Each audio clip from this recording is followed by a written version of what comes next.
بسم اللہ الرحمن الرحیم ان الحمد للہ والصلاة والسلام علی من لا نبی بعد اما بعد۔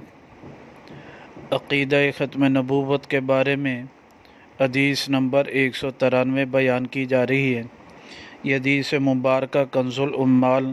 فی سنن الاقوال والافعال میں موجود ہے۔ جلد نمبر 1 ہے، صفحہ نمبر 108، رقم الحدیث 161 ہے۔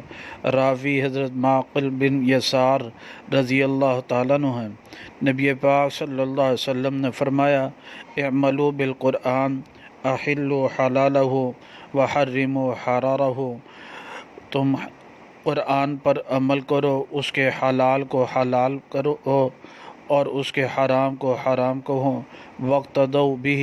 اور تم اس کی اقتداء کرنا، ولا تکفروا بشیء منہ، اور اس میں سے قرآن میں سے کسی چیز کا انکار نہ کرنا،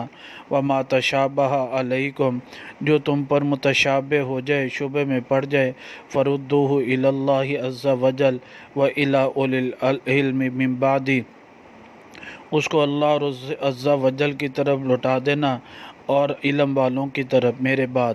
کما یخبروکم، جیسا کہ وہ تمہیں خبر دیں گے، تم ایمان لے آنا، بالتوراۃ والانجیل والزبور وما اوتی النبیون من ربہم،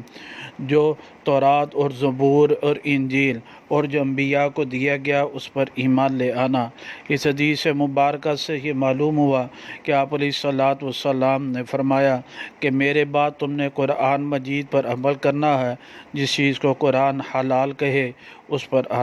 کو حلال کہو، جس کو قرآن مجید نے حرام کہہ دیا اس کو حرام کہو، ان کو کاموں سے بچو جو ہے۔ یعنی میرے بعد کسی نئی کتاب، نئے دین، نئی شریعت، نئے پیغمبر کی ضرورت نہیں، بس قرآن مجید کی اتباع